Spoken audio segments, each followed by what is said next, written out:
And Gwen Crabb off the back of some mighty forward work. Hello and welcome back to Rugby Connection presents The Final Whistle. Now, this week's guest is part of arguably Welsh rugby's most important time. She's now got a full-time contract with the WRU and she's tearing out for Gloucester in the Premier 15s. She's also a personal trainer on the side as well as a DJ. It's Gwen Crabb. Gwen, thank you so much for coming on. How are you getting on? I'm good, thank you. The DJ bit. For some reason, everyone seems to get hold of this information. And when I come on podcasts or have interviews, everyone seems to know that I own a pair of DJ decks.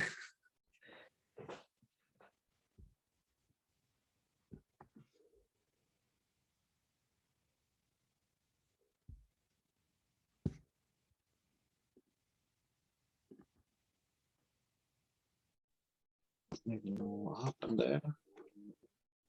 The connection went back now. You all good?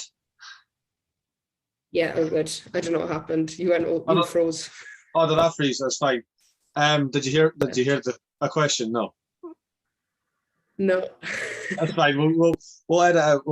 I was saying that it's quite common now that rugby players have DJ decks. So it's just like another hobby. Yeah, I think like music is quite an important part of like a changing room vibe or the vibe in the gym. And then as a result of that, I think quite a lot of rugby players quite like music and then end up having DJ decks because of it, I suppose. Too much spare time, that's what it is. Fair enough. Do you ever take the decks like on tour with you at all? Or I did once. They're quite big. They're probably 2.5 foot by 1.5 foot maybe. And when we were in camp for Six Nations once, I did take it with me. They're a bit big to pack in a suitcase if you're going away. But when we drive to the hotel, I have taken it before now. But then basically for 4 hours one afternoon, I was like missing in action because I was just in my room on my DJ decks. Time just passes so fast when you're on them. oh my. First question, just to really get the ball rolling, we ask all our guests this. What actually got you into rugby in the first place, Gwen? So I used to play football up until the age of about 15, 16. And one of the girls that I played football with, Niamh Terry, who started fullback for Wales with me the other day. So it's pretty crazy. We've known each other since we were like 8 or 9. Playing football. She's played rugby pretty much all her life, and she said to me, "Oh, do you fancy coming along to like a Ospreys under 15s development type program?" And I was like, "Yeah, okay, why not?" I was always sporty, so I was like, "I'll give anything a go." And then I went to one session of that, and then I fell in love with it straight away. And I was like, I think I've been playing the sport my whole life. And then for a while, I played football and rugby alongside each other, but then it came to a point where I needed to choose one or the other because they were sort of clashing and, you know, too much training and that kind of thing. And yeah, it was pretty easy for me to choose rugby then. Yeah, you made the right decision because rugby is just the best sport. Yeah. What position did you play in football? I was a goalkeeper. So the handling skills were like transferred over quite nicely straight into rugby. I was never really good enough at football to play in any other position. I did start to play centre back in the last few years that I played football as well, but I'm just a bit like not skillful enough for a footballer with my feet at least. But yeah, so at least the hands were good. That's all good. Yeah. Exactly. Has it actually sank in that you're now a full-time contractor for the WRU? Has that sunk in you? And also, before you add it, well deserved. Thank you. I think it is a bit surreal still because a lot of the training that we do now is training that we did before, but now it's like our day job. And I don't think it has sunk in because obviously we're in this bubble at the minute where it's like all we know is now being full-time rugby players, and we're constantly surrounded by the rest of the team, which are also full-time. It's not until you like take a step back or maybe have a week off and you're speaking to just like your family or your friends outside of rugby that you actually start to realize like it's a pretty big deal that this is our job now, and that we're part of history in Welsh women's rugby. And it can be quite easy to take it for granted because now it's just become second nature after doing it for like 3 months. But yeah, it is a little bit surreal, like if you actually take the time to slow down and think about it. Yeah. I am just very glad that it's happened, because on the show, from basically since the TikTok's Women's Six Nations kicked off, we're sitting all going, like, watch this stuff, because it is amazing. Like, and pay the girls. It doesn't matter, Scotland, Wales, England, Ireland, pay them, because the men get paid. And yeah, it's just like a level playing field, and it should make sense. And we're there finally. Shouldn't have took this long, but we are there, and you are part of history. So yeah. Yeah, it's pretty crazy. But yeah, it's exciting. It's exciting, definitely. You're also part of history for the show as well. So you're our first women's Welsh international, and you are our first Gloucester player ever as well. Oh wow! Okay, making history all over the place. Yeah, making history all over the crazy. place. You should just put that in your bio. Just history maker Gwen Crabb. Yeah. So obviously the World Cup is very fast approaching. How has prep gone, and what are Wales's plans for the World Cup? Prep has been very difficult, I can't lie. It's been physically and mentally one of the hardest things that I've ever been through. The first 4 weeks of pre-season was, I think it was a big shock to the system for all of us. It was the first time we were in as a squad of like 30 odd full-time players. And I didn't think, like, before going into it, didn't realize quite how full-time meant. Yeah. It sounds silly, but so I live about a 45-minute journey away from where we train. So all in all, the days are about 12 hours long. So like I was getting up at half 5, and I wasn't getting home until 5:30, 6 at night. So it, like, honestly, the first 4 weeks, there wasn't much time for anything else. I was just very much like focused on pre-season, and then coming home and sleep, like eating and sleeping and going again. And that, it was quite difficult, but I think as a team, the fact that we've got through those physical and mental challenges is going to help us, going out to New Zealand, because we've all got in the back of our minds, like, we've been through literally something called Hell Week. we did a Hell Week as our last week of pre-season, and we got through that as a team, so we can get through anything in a game as a team as well. But it has been, like, I've learned a lot about myself. I learned a lot about my teammates, and we're becoming closer both on and off the field, which ultimately is what we're going to need when we're away for 6 weeks plus together. So it's going to be a new challenge altogether, I think.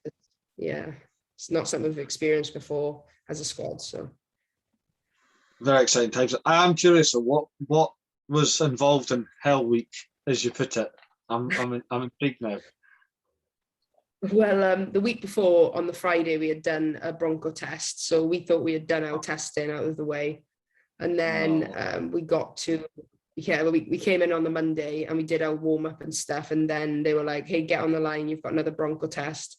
So we did that before our session.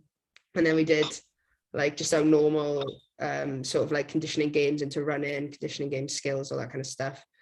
Which by week 4 was pretty much second nature. Like it was tough, but we were getting there. Then we had like grappling and gym in the afternoon.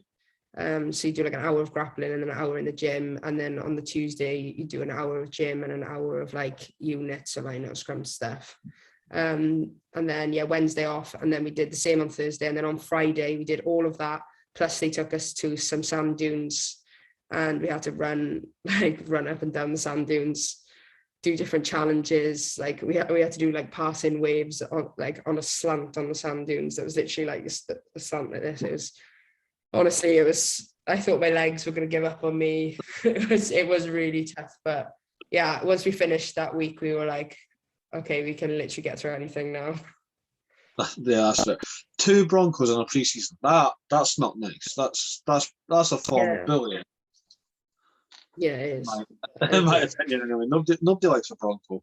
Regardless of how fit and how much you love fitness, nobody likes a Bronco. No. Speaking of fitness, so you're also a trained personal trainer as well. How did you Yes, get I into am. that side of sport? So obviously being in an elite sport environment, you're lucky enough to have things like strength and conditioning, nutritionists, all that kind of stuff with it. And it's always something I've found interesting. Like when I first started playing rugby, I was also quite into like long distance running and endurance stuff. And I guess the more I learned about strength training and like power training and stuff like that through rugby, I just sort of my interest grew in it. So I chose to do a degree in strength and conditioning, rehab and massage, which I did alongside playing rugby. And it kind of paired up really nicely because a lot of the stuff that I was doing in training, or if I was injured, a lot of the stuff I was doing in my rehab linked perfectly into my course. So I felt like I knew exactly what I was doing both in rugby and on my course. So that was like a dream come true pretty much. And then I qualified as a personal trainer just when I graduated university. And then when I left uni, I worked for 6 months last year as like an in-person personal trainer. And that was like, it was awesome because it gave me the experience of setting up my own business. And it was really good for like my personal skills, my communication skills, to like be forced into communicating with a variety of different people, because it can get quite narrow-minded when you're just in elite sport. That's all you see is like the top end of performance. But getting to speak to 56-year-old women that like just wanted to lose a bit of weight or grow their confidence, that taught me a lot about like the fitness industry and that sort of stuff as well. So yeah, that's how I got into that. No, that's brilliant. Have you got any advice for players from a personal trainer point of view? Yeah. So at the minute, I also run like a online coaching specifically for women's rugby players. So coming from the background that I have, and having the passion for like health and fitness alongside it helping performance as well, I wanted to start up something that came from someone who's like experienced it firsthand. So I sort of have like a lot of clients at the minute that are women's rugby players, and it's great to be able to sort of hand off my knowledge and my experience onto them. But the biggest thing that I've learned from sort of my perspective is, so my business is called Built for Purpose. And the reason I called it that is because I've always struggled with body image and that kind of stuff. And when you play rugby, you are literally built to run over people and to be able to not get run over by other people. And sometimes that might not necessarily fit the aesthetic or the sort of social norms of women. And that can be difficult to get your head around, especially when social media like drills into you that you shouldn't look the way you look. And I to try and help other people understand, or other women that play rugby understand, that they're built to perform well, to be fit, to be fast, to be strong, to be powerful, over sort of how they look has been like my biggest learning through playing rugby. So my biggest advice would just be to completely focus on performance. And that's what I've been doing for the past few years. And my performance in rugby and in the gym has completely improved as a result of that. No, that's amazing. I love the name of it, the Built for Purpose, because like you said, like rugby, you're built to smash people and not get smashed, if you put it so poetically. But no, I love it. And like rugby is for everyone, doesn't matter what shape, what size, background, doesn't matter. It is for everyone. And I like the whole Built for Purpose thing. That's a brilliant name. I love that. Thank you.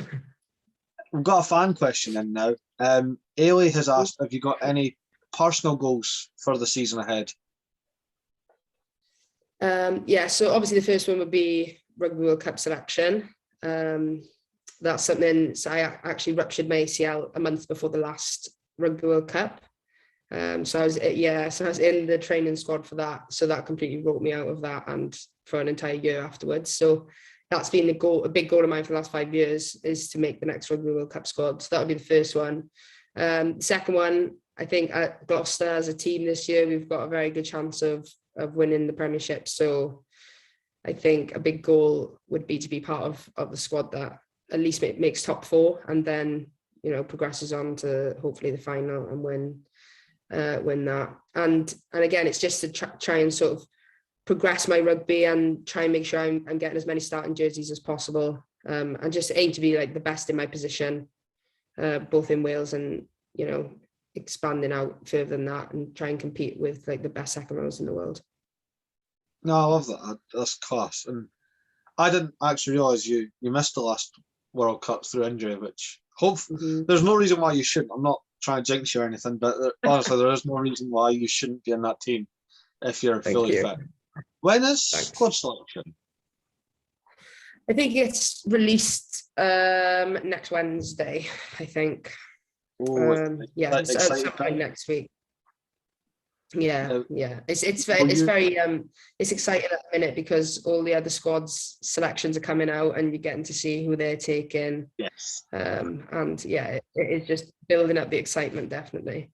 I mean, I would like to wish you well in the World Cup, but I can't because you're in the same group as Scotland. I can't do it. I know. You could do well personally. I could have you do well like on a personal aspect, but I can't have the team do well. Okay. I'll have to let the team know. Just get a message from Jazz Joyce or something like, no, don't care. I don't care who you are. So it's like, you did mention you want to be part of the best second rows in the world. Who is your dream second row partner? You can pick one, both past and present. You never have had to play with them if you don't. You could just be players you really, really liked. Well, at Gloucester, I'm lucky enough to play with Zoe Aldcroft, World Player of the Year. So she's been great, and learning from her both on and off the field has been great. Sort of like it has allowed me to sort of look at how she conducts herself, how she does analysis from, you know, around the park play or specifically lineouts. That kind of stuff, and being able to learn from her has been incredible as well. So I'd probably have to say Zoe because she's like next level, and yeah, I've really enjoyed playing alongside her. That's a solid choice. I definitely prefer her being on the pitch with me rather than against me, that's for sure. Of course, yes, of course. We'll put Zoe as your present second row partner. Who's the one from the past? Who would you have loved to play with?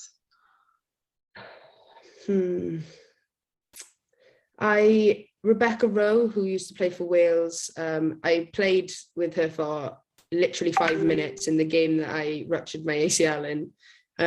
We were starting second rows in that, and like I was always a bit scared of her because she was like much older than me, very big, strong, athletic woman, and she was a big ball carrier, very strong around the park. So I think I would like to have been able to play alongside her more. Oh, that's fair. Both very solid answers. Have you got any advice for young girls wanting to play rugby? Because obviously it is very hard for, we'll say, under 16s really wanting to get into rugby, because sometimes they're just not there. I don't like the whole play with the boys. Yeah. I know that like rugby is for everyone, and that's not an issue. That's actually a big bonus. But especially when you're 15, 16, it's very awkward. Like, can you tackle them? Is she allowed to tackle you? And like some schools made the rubbish rule of she can tackle you, but you can't tackle her. I'm like, well, that's not fair. Because fair's fair on like all platforms. Like professionals, girls should get paid like the boys, and under the boys should get to tackle the girls. I don't know. It's a tricky one, especially when I think it doesn't help girls grow confidence in in playing rugby when there isn't any girls teams. Like it's just another barrier in the way of, you know, a girl could want to play rugby, but there's no teams, so they're like, oh, okay, it's not meant to be, like I shouldn't play. Luckily there are more clubs now starting under 16s or under 14s, or, you know, that sort of age group. But I think like the biggest thing is try and get involved in school, like try and speak to PE teachers, like can we get some rugby sessions during PE, like girls only stuff.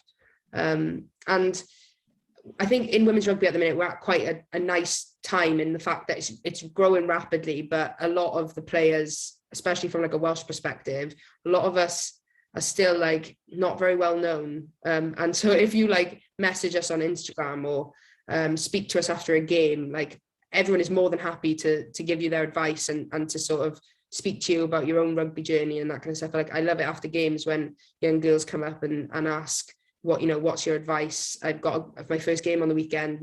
How do you think I should go about it? Or what position do you think I should play? That kind of stuff.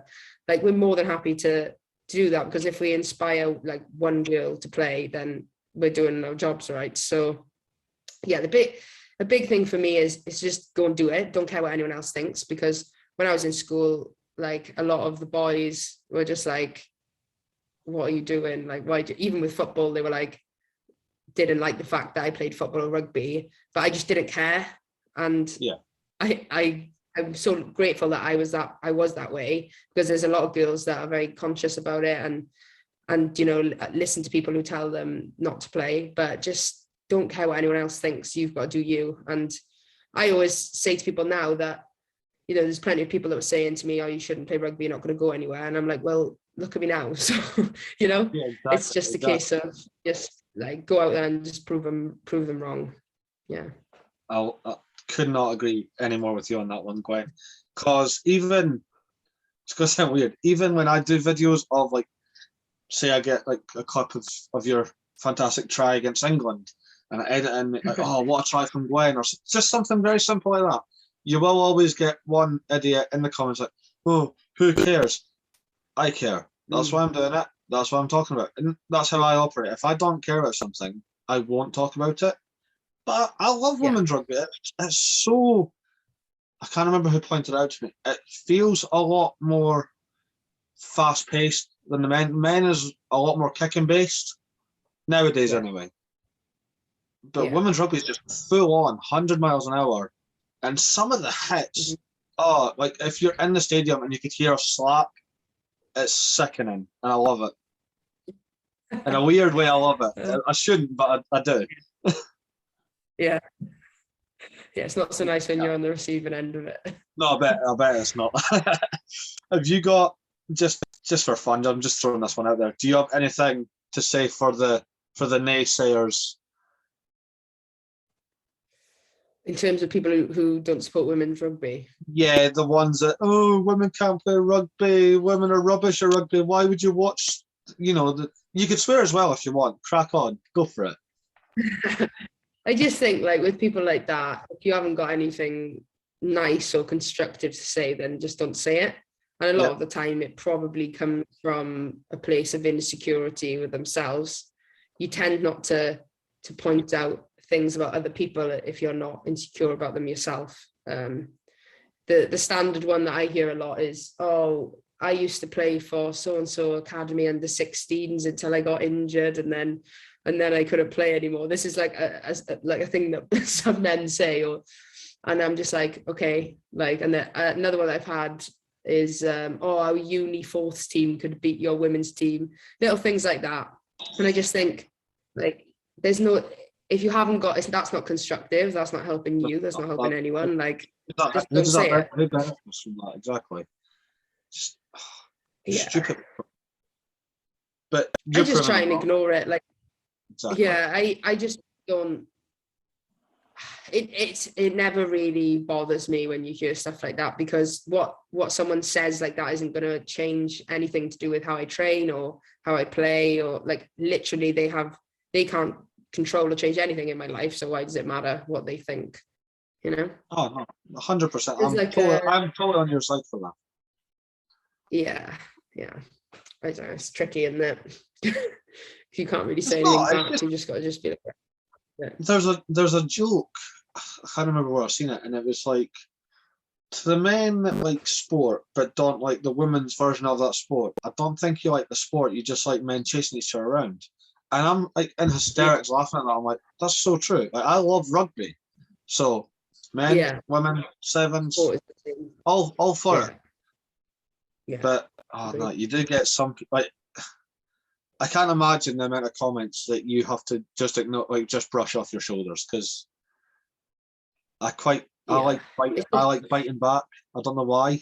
I've started doing that. People come out with something stupid, and it's just easier to just not even look, or to just not acknowledge, like, and I think if you do have the perspective of like it clearly comes from a place of insecurity on their behalf, and the fact that they even feel like they need to say it is just silly, in my opinion. Like, if you know, everyone is entitled to their own opinion. If you want to think it, go ahead, but you don't need to say it if it's not going to be constructive for someone else to read. That's spot on. I mean, for the ones that, I could have done this, but I got injured. Yeah, well, Gwen's playing professional rugby and is just getting better by the game. So, and you're not. So, shush. Yeah. Simple as that. We're going to go into a different section of the show now. It's get to know Gwen as a person. So there's not much rugby about this part. Okay, this will be fun. You look nervous. Don't be nervous. It's fine. No, it's all good. I'm ready. So for pre-match, what is the top 5 songs that must be played before a game, and then 5 songs that must be played after a game? Oh gosh, okay. So the first one is "Losing It" by Fisher. Listen to that before every game. That's also my PB song in the gym. More recently, I really started to like drum and bass. So there's a song called "Solar System" by Sub Focus. You're gonna have to write these down because you can go listen to them afterwards. I really like that one. There's a few other Sub Focus songs actually, like the one called "Illuminate," that's good, and "Freedom." And then also as a team, we always put Kanye West, "Black Skinhead." That's our last song before we go out. That's a good song. Like just before before we go into like the team huddle, we have that one. I think is that 5, or do you want me to do any more? Is that 5? I think that was There's fun. a lot of songs that I listen to. Kind of chucked so many at me there at once. Yeah, no, it's like yeah, pretty much anything along those lines. What's the ones that need to be played? What's the ones that need to be played after a game then? Okay, so "Proud Mary." We have that on in the changing room. Fair enough. Is a banger. Solid. Yeah. Maybe a bit of Black Eyed Peas, "I Got a Feeling." It's very like very sing-songy afterwards. I tend to be the one on the music in the changing room, like on the speaker. Yeah. So the pressure's on. When you come off the pitch, you've got to like work out the vibe. Like, are we gonna dance? Are we not? Like, it's a bit of a strange thing to do. But those are two that go down quite well. What other ones? I'll throw some Tom Jones in there. Somewhat Tom Jones. Yeah. That has played. Delilah. Yeah, that is it. Yeah. Yeah, that's been played before now. We usually play "Proud Mary" like 3 or 4 times, because as people start coming into the change, there's actually footage of us on the like the WRU have done like a her story like YouTube series, and there's footage of that from Six Nations. Us like we do the same dance every time we put the song on when we come back in the change rooms. It's a bit of like a winning song, you know. If you win, then you play that song. I suppose if you have just won a game and you blast "Proud Mary" out a speaker, it will get everyone up and jumping, and that makes sense. So what's your favourite post-match drink? Probably like a milkshake, like a really thick. Like, I love Five Guys milkshakes. I think they're incredible. Okay. Fair enough. No, like Biscoff flavor. I'm not naturally. I don't drink much alcohol very often. Okay. Because of it just doesn't go with rugby. But it does, but not with professional rugby at the minute. But like if it was like the end of the campaign, I would want like and we were like gonna go out afterwards, I would probably go for like a nice cold fruity cider or something. Fair enough. I was just about to ask, like, what's your like go-to like drinks on the socials, but you've said it. You said cider, so yeah, I do like cider. That's fair. Any specific kind of cider, or just any cider that's going about? Well, I thought I liked fruity cider more, but then a few months back we went to a place in Cheltenham where they like make cider, and I think it's called Dunkerton's, and we had like this like 7% like proper strong like homemade cider, and that was really nice. So I think maybe I just like apples, and that's why I like cider. that's In general. That's a good answer. Yeah. Are you a night in or night out person? 100% night in, but then like every few months I'm a night out person for like 1 or 2 nights, and then I become more of a night in person. Like I'm in bed by 9:30 latest every night, like normally. No. So No. Yeah, but you have to be, because if I'm getting up at 5:30, 6 o'clock in the morning, you have to go to bed at 9 to get 8 hours sleep. So yeah, I haven't got much choice, but I'm quite I'm a morning person. I'm happy to go to sleep at that time. Are you a morning person, yeah? Oh no. Hugely, yeah. No. Yeah, like we were off yesterday and today from training, and I still woke up at 5:30 naturally, just without an alarm. No. Yeah. I think it means I get to see the sunrise every day. You're answering questions that I've not even wrote down yet. I was going to say sunrise or sunset, but I'm guessing sunrise. Well, throughout the summer, I got to see the sunrise because I was up early, but I never got to see the sunset because I was in bed before it set. But now I'm lucky because I get to see the sunrise and the sunset, because like we're in that time of the year where it's a bit sunrise is a bit later and sunset is a bit earlier. So yeah, I like them both equally. I think you're our first guest to say both. You're usually like an out and out choice, but no, that's all good. They're very different. They're very different. Colours in the sky are different, you know. They are. Where I stay, it's usually a pinky colour for sunset. Yeah. I don't know how it happens, but it's very I don't know. pink. It's crazy. It is nice, but I don't know how it goes that colour. Yeah. No, me neither. One of the world's mysteries. Not many. What was your favourite film? I really like Avatar. Oh, I've watched nice. that film So good. a few times. Like I was fascinated by it. Yeah, I really like that film. I'm not a huge film person because I've got like the concentration of a goldfish. Like I'll start watching something and I'm literally like, if it doesn't grab my attention straight away, I'm like, turn it off. So, and also finding time to sit down and watch a film is actually really hard. I don't have often like an hour and a half to 2 hours spare in a row to just sit down and watch it, you know? Yeah, no, that's understandable as well. But solid choice. I'm picking Avatar. Yeah. So good. I remember seeing it in 3D, and it just mesmerized me. Yeah, that's what I need from a film. Is I need to be like just mesmerized so that I can concentrate on it. Yeah, no, 100% agree. I don't like boring films either. Slow burning films are the worst because like they get good, but it takes too long to get good. So you're like, right, okay. You don't really pay attention to know what's going on. Yeah. By the end, yeah. Favorite food cuisine? Oh, that's a really hard question. I really like food. I do probably like Italian food because I love pasta and I really love like proper stone baked pizza as well. So it'd probably be Italian, but I just love food just in general, really. Well, that's nothing wrong with it. No, I'm surprised you didn't say Chinese.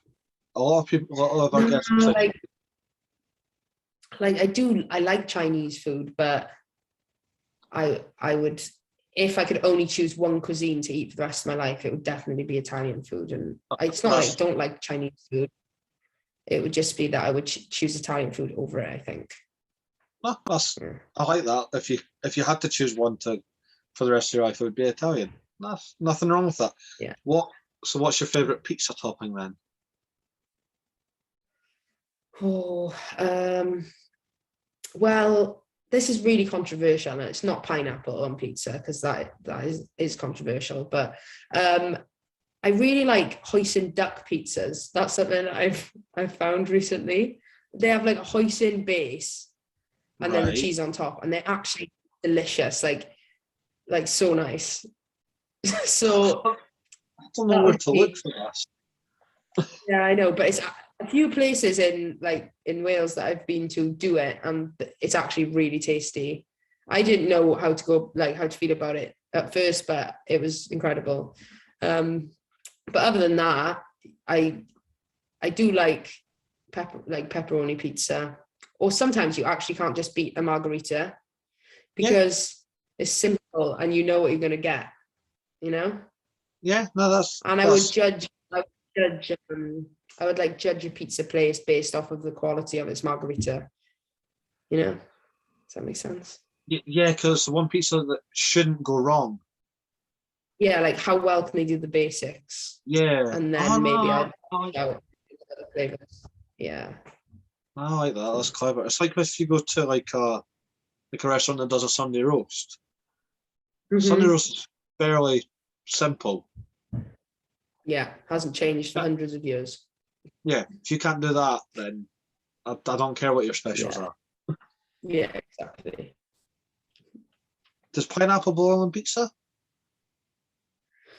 I mean, I wouldn't choose necessarily to have like a Hawaiian pizza, but at the same time, I would eat it. So No. I can't say that I'm just by it because I would eat it. If it was all that was there, I would have it. We're ruining friendships now, Gwen.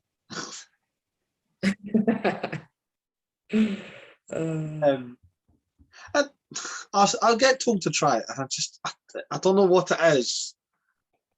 I don't know if it's just the thought of it. I'm just not. I don't want pineapple. I don't want fruit on pizza.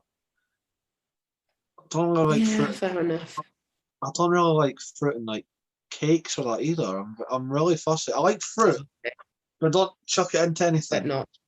Yeah. Okay. Yeah. Fair enough. Fair enough. I can see where you come from. This question could get you in trouble just because you are a personal trainer, but I'm intrigued. Oh god. Go on. Cardio or strength and conditioning? What do you prefer? Oh, strength and conditioning. Strength and conditioning. Yes. I don't really advocate just going and doing conditioning. Well, as in like going and doing like cardio specifically, like I would call it conditioning, because I think with your like cardiovascular training, it should have a purpose, and that's what makes it conditioning, in my opinion. Like you're conditioning yourself for a sport or for a specific outcome. Like a lot of people just go and stand or go and walk or run on a treadmill for half an hour, but with no real understanding of what they're trying to achieve out of it. Whereas if you play rugby, then I can give you a conditioning session, which will be like tempo runs or, change of direction stuff. And that's going to condition you for your sport. So, yeah. No, that's fair. I'm just going to chuck this one in now. What's the stupidest thing you've seen at a gym? Oh, there's so many things.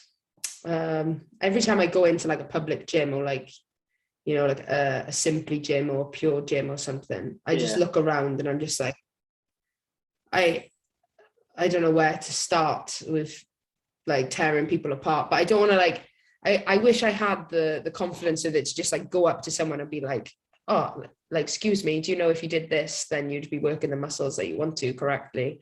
But no one wants to be that person to go up to someone and say that, because also I don't think it would be received very well. They'd probably be like, who the hell are you? But one of the stupidest things probably is like, I saw a guy doing lat pull down, but like he wasn't using his lats at all. He was just like leaning backwards to pull the thing and then like pulling the thing down by like 6 inches. And I don't think people understand how you're actually meant to do it, I've seen a few some squats with like very questionable depth, like people putting like loads of weight on the bar and then just like dipping down slightly and then calling that a squat. Same with press ups. People do that. They just squeeze their shoulder blades together and then think they've done a press up, and their arms actually haven't bent at all. There's been that a lot. But yeah, it's pretty crazy. But, you know, in all seriousness, I think it comes down to like lack of education. That's all it is. Yeah, and people get taught how to squat or how to do this or how to do that, and that's the only reason that they're doing it wrong. I just wish that more people had access to learning how to move correctly. Oh, absolutely. I mean, I think the stupidest thing I've seen, I can't even explain it. It was a guy had dumbbells in his hand. Now, obviously, with the bicep curl, your elbows are tucked and you like lifts, like controlled or like twists because it focused on different muscle groups.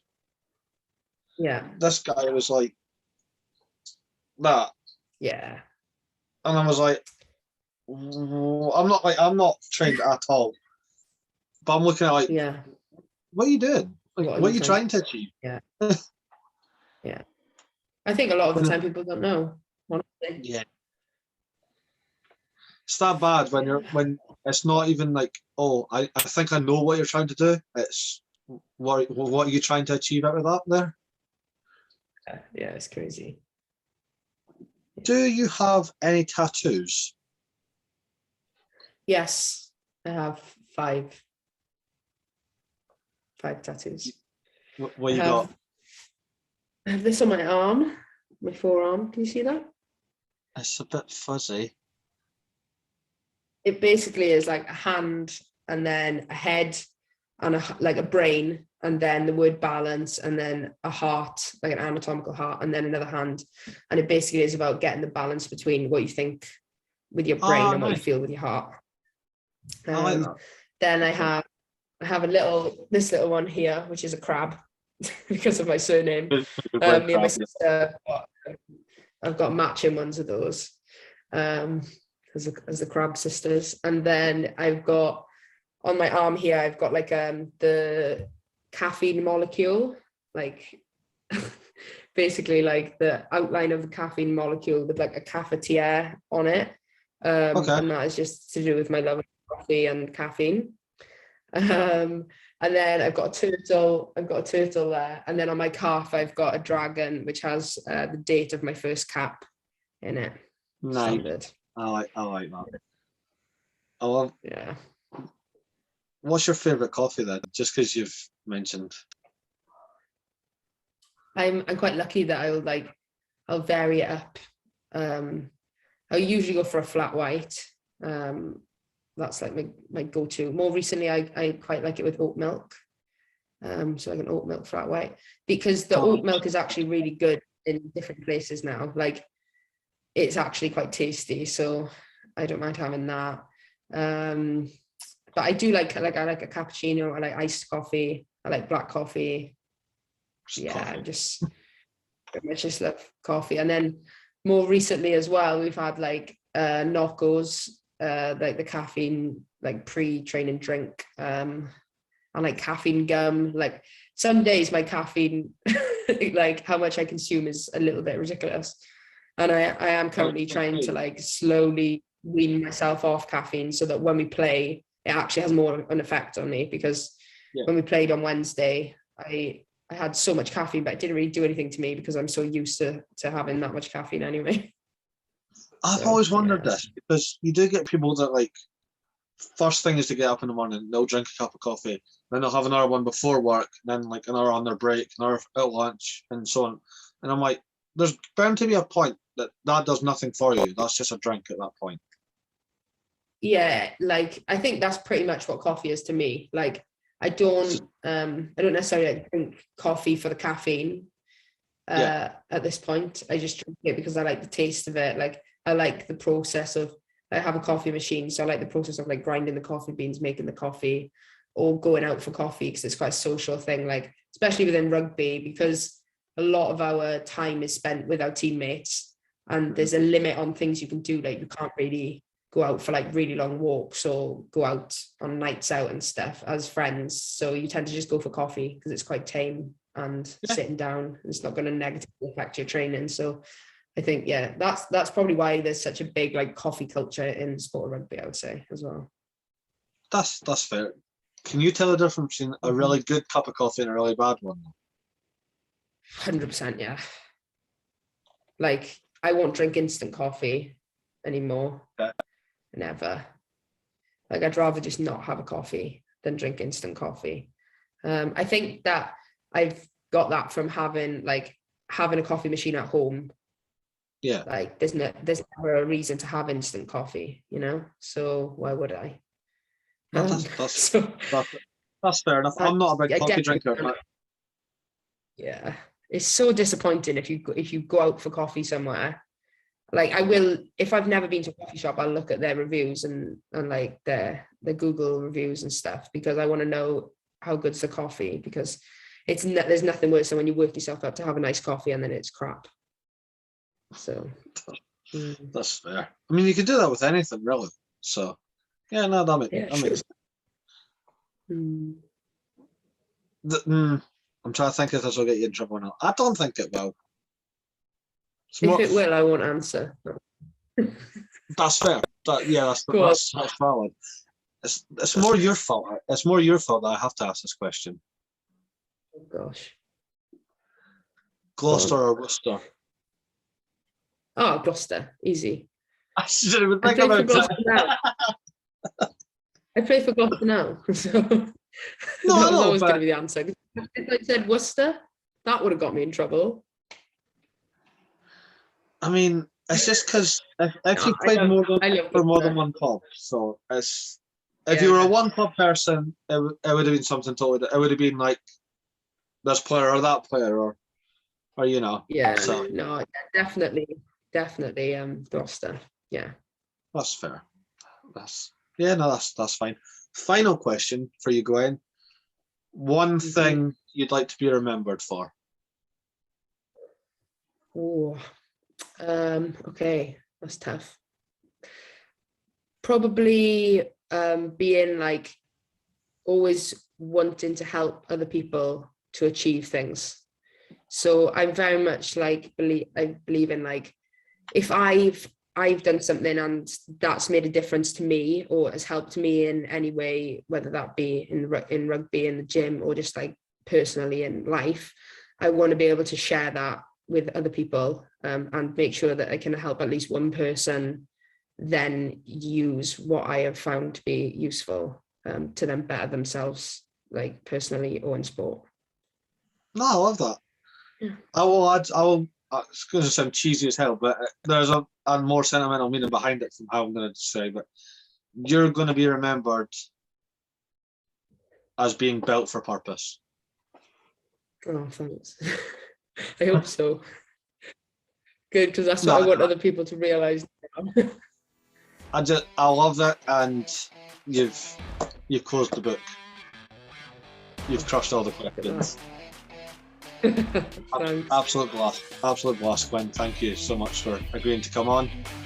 And no I will be nice. I will say all the best for the World Cup, but you know the rules. You. But you don't actually mean it. You don't actually mean it. I do. I mean it for you to do well at the World Cup. Yeah, 100% mean that. Okay. Not Wales. Not Wales.